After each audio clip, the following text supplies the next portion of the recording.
Islamic pedia کے معزز سامعین السلام علیکم۔ ہماری آج کی ویڈیو کا موضوع اصحاب کہف کا قصہ ہے۔ ایک روایت میں یوں بیان کیا گیا ہے کہ روم میں ایک بادشاہ تھا جس کا نام دقیانوس تھا۔ اللہ تعالیٰ نے اس کو بہت سلطنت دے رکھی تھی اور فوج و لشکر بہت کثیر تعداد میں تھا۔ اتفاقاً ایک روز کسی قاصد نے آ کر اس بادشاہ سے کہا، فلاں بادشاہ تیرے ساتھ لڑنے کی تیاری کر رہا ہے اور اپنی کثیر تعداد میں تیرے مقابلے کے لیے آنا چاہتا ہے۔ اس خبر کو سن کر روم کا بادشاہ دقیانوس اشتعال میں آ گیا اور اپنی تمام فوج لے کر اس دشمن کے مقابلہ کے لیے میدان جنگ میں کود پڑا، اور وہ بادشاہ جو اس پر چڑھائی کرنے آیا تھا آخرکار دقیانوس بادشاہ کے ہاتھ سے مارا گیا، اور اس کے جتنے بیٹے تھے وہ سب کے سب گرفتار ہو گئے۔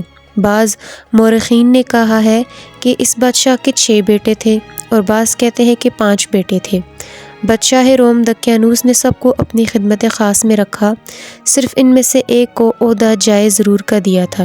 جب بادشاہ دقیانوس جائے ضرور کو جاتا تو اس سے آبدست کروا لیتا۔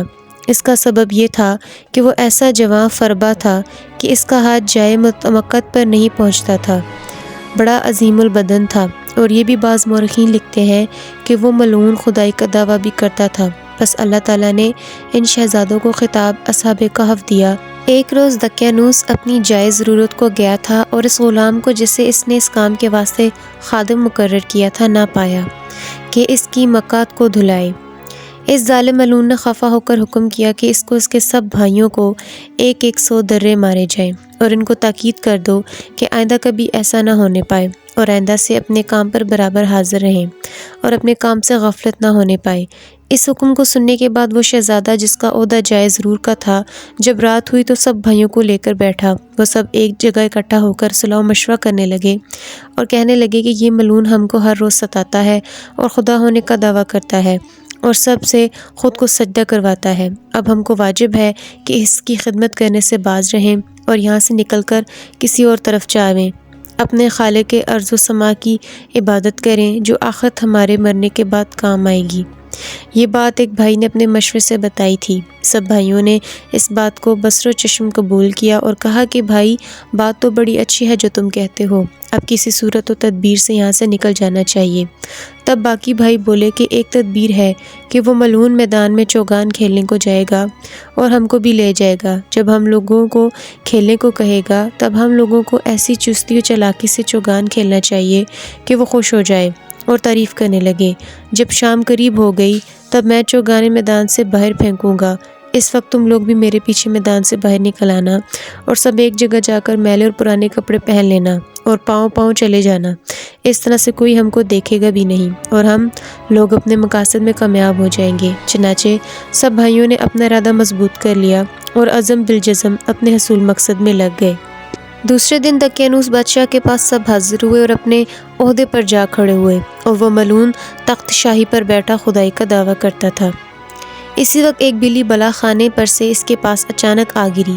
اس کے گرنے سے وہ ملعون چونک پڑا اور بہت ڈرا۔ تب وہ لوگ آپس میں کہنے لگے کہ اگر یہ ملعون خدا ہوتا تو بلی سے کیوں ڈرتا؟ معلوم ہوتا ہے کہ یہ مردود جھوٹا ہے اور دعویٰ اس کا باطل ہے۔ اسی گھڑی ایک شیطان بصورت انسان اس کے آگے آ کر کہنے لگا، اے ملعون، اگر تجھ کو دعویٰ خدائی کا ہے تو ادنا ترین ایک زیرو جانور مکھی ہے، اس کو تو پیدا کر، تب ہم جانیں گے تیرا دعویٰ حق ہے۔ اس مردود نے ایک بہانہ کر کے کہا کہ ایسے بد جانور کو ہم پیدا نہیں کرتے۔ شیطان بولا، خدا نے تو اس کو پیدا کیا ہے، البتہ کچھ حکمت ہوگی۔ وہ ملعون بولا، اس میں کیا حکمت ہوگی؟ اس کے جواب میں شیطان بولا، جب تو جائے ضروری میں جا بیٹھتا ہے وہ مکھی تیری گندگی میں بیٹھ کر اپنے ہاتھ پاؤں میں نجاست آلود کر کے تیری داڑھی پہ جا بیٹھتی ہے، یہ بھی ایک کار حکمت ہے۔ یہ کہہ کر وہ شیطان غائب ہو گیا اور وہ ملعون یہ سن کر بہت شرمندہ ہوا۔ پس دوسرے دن دقیانوس چوگان کھیلنے کو میدان میں گیا اور ان شہزادوں کو بھی اپنے ساتھ لے لیا۔ پس جب وہ میدان میں پہنچ گئے تو چوگان کھیلنے لگا۔ دقیانوس ان شہزادوں کے کھیل سے بہت زیادہ محفوظ ہوا اور بولا، صبح تم کو سب کو خلعت دے کر خوش کروں گا۔ جب شام ہوئی اور دن بھی آخر ختم ہی ہو گیا۔ شہزادے اپنے مشورے کے مطابق چوگان میدان سے پھینکنے لگے اور پھر اسی طرح آہستہ آہستہ کھیلتے ہوئے دور تک نکل گئے۔ دقیانوس ان لوگوں کو کھیل میں مشغول چھوڑ کر اپنے محل کی طرف چل دیا اور شہزادے سب فرصت کمال پا کر خدا کو یاد کر کے وہاں سے نکل پڑے۔ میدان کی طرف گھوڑا اٹھا کے رات ہی رات چلے گئے۔ جب صبح ہوئی اپنے گھوڑوں کو چھوڑ کر کسی شہر کے کنارے جا پہنچے۔ وہاں دیکھا کہ چند آدمی پاسبان بکری وغیرہ کے تھے۔ ان سے ملاقات ہوئی۔ وہ سب کہنے لگے کہ اے عزیزو، تم کہاں جاتے ہو؟ تو انہوں نے ان کا جواب دیا کہ ہم لوگ خالق کے ارض و سما کی طلب کو جاتے ہیں۔ اور وہ کہنے لگے کہ وہ کیسا ہے جسے تم چاہتے ہو؟ وہ بولے کہ خدا زمین و آسمان اور جو کچھ اس کے درمیان ہے وہ سب کا پروردگار ہے۔ تمام کائنات کو ملک عدم سے ملک وجود میں لانے والا وہی خدا ہے۔ پس ان سب باتوں سے وہ لوگ بہت خوش ہوئے اور آپس میں کہنے لگے کہ یہ سب لوگ سچ کہتے ہیں۔ تب وہ بھی اپنی پاسبانی چھوڑ کر شہزادوں کے ساتھ مل گئے اور ان کی صحبت اختیار کر لی، اور ایک کتا بھی ان کے ساتھ تھا، وہ بھی ان کے ہمراہ لیا۔ شہزادے ان لوگوں سے بولے کہ تم لوگ اس کتے کو واپس کر دو تو بہت اچھا ہے، ورنہ ہمارے ساتھ رہے گا تو کبھی بھی بھونکے گا اور اس کی آواز سن کر لوگ ہم کو آ پکڑ لیں گے۔ ان شہزادوں کے کہنے سے ان پاسبانوں نے اپنے کتے کو مارا پیٹا اور یہاں تک کہ اس کے ہاتھ پاؤں بھی توڑ ڈالے اور سارا بدن اس کا زخمی کر دیا، تو بھی اس کتے نے ان لوگوں کا پیچھا نہ چھوڑا۔ آخر وہ کتا بھی ان لوگوں کے ساتھ رہ گیا اور اللہ تعالیٰ نے اس کو قوت گویائی سکھائی۔ تو کتے نے کہا، اے یارو، مجھے مت مارو، تم جس کے بندے ہو میں بھی اسی کا فرمانبردار ہوں، اور تم جس کی یاد کو جاتے ہو میں بھی اس کو چاہتا ہوں، لہٰذا مجھ کو بھی تم اپنے ہمراہ لے چلو۔ بس کتے سے یہ باتیں سن کر اصحاب کہف کو اس پر ترس آ گیا اور اسے پیار کر کے اپنے ہمراہ لے چلے۔ تمام رات چلتے چلتے جب صبح نمودار ہوئی تو ایک پہاڑ کے اندر غار میں جا گھسے اور بولے یہاں ذرا دم لینا چاہیے کہ رات کی ماندگی دور ہو جائے۔ آخر وہاں ٹھہر گئے اور آرام کرنے لگے، اور وہ اسی آرام کی رات میں تھے کہ نیند کا غلبہ ہوا اور وہ سو گئے۔ الغرض دقیانوس نے اس کھیل کے میدان میں ان شہزادوں کو نہ پا کے بہت تعصب کیا اور فوراً ہی اپنے ہوشیار چند سواروں کو ان کے پیچھے دوڑایا۔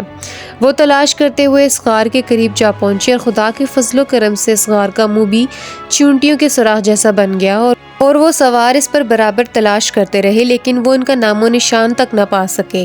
آخر مجبوراً واپس چلے آئے، اور بعض روایات میں یوں آیا ہے کہ اس غار کے کنارہ پر ان سب کو مردہ پایا تھا تو وہ لوگ اس غار میں ڈال کر چلے آئے تھے۔ اسی دن سے ان سب کا نام اصحاب کہف ہوا۔ اور بعض نے اس روایت کو یوں بھی بیان کیا ہے کہ وہ بادشاہ کے باورچی کے بیٹے تھے اور بعض ان میں نان بھائی کے بیٹے تھے، اور بادشاہ دقیانوس نے ان میں سے ایک کو جادو سیکھنے کو جادوگر کے پاس بھیجا تھا۔ ایک دن اس لڑکی کی اثناء راہ میں ایک راہب سے ملاقات ہوئی۔ راہب نے اس لڑکی سے پوچھا کہ تم کہاں جاتے ہو؟ وہ بولا، میں جادو سیکھنے جاتا ہوں۔ راہب بولا، بیٹا جادو سیکھنا تو کفر ہے، تو مسلمان کیوں نہیں ہو جاتا؟ تب وہ راہب کے کہنے سے اور خدا کے فضل و کرم سے اسی وقت ایمان لے آیا اور مسلمان ہو گیا۔ بادشاہ دقیانوس اس بات کو سن کر بہت خفا ہوا اور اس لڑکے کو پھانسی کا حکم دے دیا۔ روایت میں ہے کہ اس لڑکے کو 5 مرتبہ سولی پر چڑھایا تو بھی نہ مرا اور اللہ کے فضل سے سلامت رہا۔ آخر اس کو بادشاہ دقیانوس نے قید شدید میں رکھا۔ اس کے ہم جنس اور 5-6 لڑکے دقیانوس بادشاہ کے ملازم تھے۔ انہوں نے باہم صلاح مشورہ کر کے کسی ہیلا سے اس کو قید سے چھڑا لیا، اور اس کے بعد وہ متفق ہو کر اس ظالم بادشاہ کے قبضہ سے شہر سے باہر خدا کی عبادت کو نکلے اور ایک پہاڑ کی طرف چلے گئے، اور وہاں جا کر ایک غار میں بیٹھ گئے اور وہیں سو گئے، اور ان پر خدا کی طرف سے ایسی نیند ڈالی گئی کہ وہ تقریباً 300 برس تک سوتے رہے، جیسا کہ اللہ تعالیٰ نے فرمایا، اور وہ اس غار میں سوتے رہے 309 برس۔ اور اصحاب کہف کے نام میں اور ان کے اعداد میں بہت اختلاف ہے۔ یہ سب کے سب اہل روم تھے اور ان کا غار بھی ارض روم میں ہے، اور بعض کہتے ہیں کہ حضرت عیسیٰ کے دین میں تھے، اور ابن قتیبہ نے روایت کی ہے کہ اصحاب کہف کا دین و مذہب اللہ تعالیٰ کو معلوم ہے، فقط وہ لوگ صرف توحید پر قائم تھے، اور وہ کسی نبی کی شریعت کے ساتھ منسلک نہیں ہوئے، مگر جس نے ان کی خبر پائی معتقد ہوئے اور ان کے پاس مکان زیارت بنا دیا۔ وہ نصارہ تھے۔ کہیں پہ ان کی تعداد 7 بتائی جاتی ہے اور 8واں ان کا کتا ہے۔ ان کے اعداد و شمار میں بہت اختلاف پایا جاتا ہے۔ جب وہ لوگ 300 برس کے بعد نیند سے بیدار ہوئے تو آپس میں پوچھنے لگے ایک دوسرے سے، چنانچہ اللہ تعالیٰ فرماتے ہیں، اور اسی طرح ان کو جگا دیا ہم نے، پھر وہ آپس میں پوچھنے لگے، ایک بولا، ان میں سے کتنی دیر سوتے رہے تم؟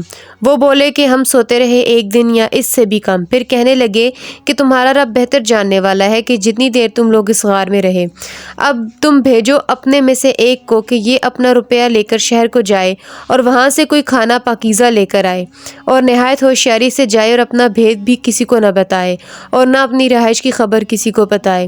چونکہ وہ تقریباً 300 برس بعد نیند سے بیدار ہوئے تھے تو تمام اصحاب کہف پر بھوک کا غلبہ تھا۔ ان میں سے ایک کو شہر میں روٹی لانے کو نان بھائی کی دکان پر بھیجا، اور اس کے پاس دینار دقیانوس بادشاہ کی حکومت کا تھا، وہی لے کر وہ روٹی لینے گیا۔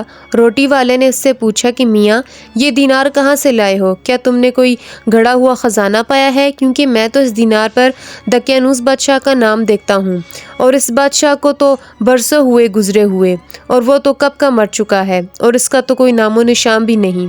اب تم ایسا کرو کہ مجھے بھی اس کا کچھ حصہ دو، ورنہ میں تجھے موجود بادشاہ کے حضور لے جاؤں گا، اور وہ دیکھتے ہی تم سب سے روپیہ پیسہ چھین لے گا۔ آخر مجبور ہو کر اس نے اپنا سارا قصہ بیان کیا۔ یہ سنتے ہی بہت سے آدمی ایک جگہ جمع ہو گئے اور اس کا قصہ سننے لگے، یہاں تک کہ یہ خبر موجود بادشاہ تک پہنچی۔ بادشاہ بہت عادل مزاج تھا، اس نے اس کو اپنی حضور میں طلب کیا اور اس سے اس کی گزری ہوئی ساری حقیقت پوچھی۔ بادشاہ کے پوچھنے پر اس نے کہا کہ ہم لوگ کئی آدمی ہیں اور بادشاہ دقیانوس کے ظلم سے بھاگ کر فلانے پہاڑ کی غار میں جا رہے ہیں، اور بعد ایک مدت کے جب ہم لوگ اپنی نیند سے بیدار ہوئے تو بھوک سے بیتاب ہوئے اور برداشت نہ کر سکے، اور باقی لوگوں کو وہیں بٹھا کر میں اکیلا روٹی لینے کے واسطے شہر آیا ہوں۔ بادشاہ یہ سن کر بہت حیران ہوا اور علماء تواریخ جاننے والوں کو بلوایا، اور پھر ان سے پوچھا کہ کیا تم لوگ بتا سکتے ہو کہ بادشاہ دقیانوس کون سے زمانے میں گزرا ہے؟ ان علماء نے متفق ہو کر بادشاہ سے کہا کہ جہاں پناہ، جو باتیں اس نے آپ سے عرض کی ہیں وہ سب سچ ہیں۔ ہم لوگوں نے تاریخ عالم میں پڑھا ہے کہ بادشاہ دقیانوس بڑا ظالم تھا اور زمانہ سابقہ میں گزر چکا ہے، بس یہ بادشاہ عادل اور منصف مزاج تھا۔ یہ حقیقت سن کر اس نے اس کے ساتھ غار میں جانے کا عزم کیا اور نہایت شان و شوکت سے سوار ہو کر اس غار پر جا پہنچا۔ اس نے بادشاہ سے کہا کہ اگر آپ اس شان و شوکت اور دبدبے کے ساتھ ان کے پاس جائیں گے تو وہ لوگ آپ کو دیکھ کر ڈریں گے اور کسی دوسری جگہ جا کر چھپ جائیں گے، اور پھر آپ سے کچھ بھی بات چیت نہ کر سکیں گے۔ مناسب ہے کہ آپ یہاں ذرا ٹھہریں، میں جا کر ان لوگوں کو آپ کے آنے کی خبر دوں، اور یہ بھی ان سے جا کر کہہ دوں کہ بادشاہ دقیانوس دنیا سے رخصت ہو چکا ہے، تاکہ ان کو خاطر جمع ہو جائے، اور ان سے کہہ دوں کہ اب مسلمان بادشاہ ہے، آؤ شہر میں چلیں۔ یہ بات کہہ کر اس نے غار میں چلا گیا اور تمام احوال جو اس پر گزرا وہ ان لوگوں سے جا کر بیان کیا۔ وہ لوگ کہنے لگے کہ ہم کو اب کھانے پینے کی کچھ حاجت نہیں اور ہم کو دنیا سے بھی کچھ غرض نہیں، ہم کو تو اپنے خدا ہی سے کام ہے۔ یہ کہہ کر وہ لوگ پھر سے سو گئے۔ بعض روایتوں نے کہا ہے کہ وہ لوگ اب تک سو رہے ہیں اور اسی طرح قیامت تک سوتے رہیں گے۔ بادشاہ کے ساتھیوں نے کافی دیر تک انتظار کیا اور پھر بادشاہ نے اس غار میں جانے کا ارادہ کیا، لیکن وہ اس غار میں جانے سے قاصر رہا اور اب اس کو کوئی راہ جانے کی نہ مل سکی۔ نا امید ہو کر وہ بادشاہ اور اس کے ساتھی واپس آ گئے اور اس پہاڑ کے کنارے بستی میں ایک عبادت گاہ بنا کر وہیں رہ گئے۔ اور ایک روایت ہے کہ اصحاب کہف کے لیے اللہ تعالیٰ نے فرشتے مقرر کیے ہوئے ہیں جو ان کو پہلو بپہلو سلاتے ہیں اور کروٹیں دلاتے رہتے ہیں، اور بہشت کے پنکھے سے ہوا کرتے ہیں، اور گرمی اور سردی وغیرہ ان کو نہیں لگتی۔